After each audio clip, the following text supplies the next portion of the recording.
For the first time, President Biden himself is explaining the decision to shoot down 4 flying objects this month. The president spoke after repeated demands from Republicans for more information. Ed O'Keefe is at the White House. Ed, good morning.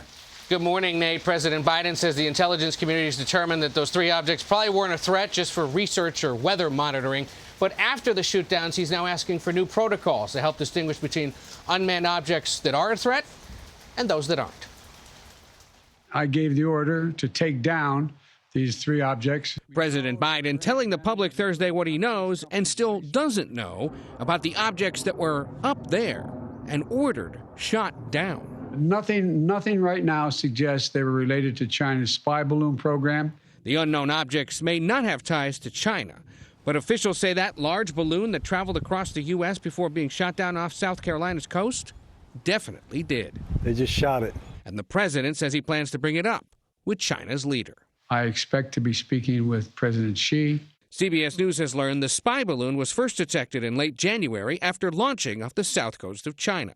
U.S. intelligence officials believe its intended course was just over Guam and Hawaii, but winds blew it towards Alaska, across Canada, and the continental U.S. before it drifted off the east coast. We shot it down, sending a clear message.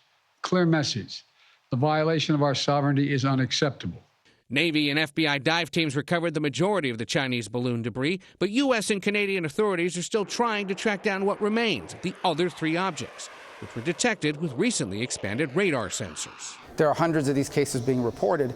We don't do a good job of monitoring. We don't have a systemized way to respond to it. To address that, the president laid out future protocol, including establishing an updated inventory of these airborne objects, putting measures in place to improve detection, and updating rules that help better distinguish between objects that pose a risk and those that don't. But make no mistake, if any object presents a threat to the safety and security of the American people, I will take it down.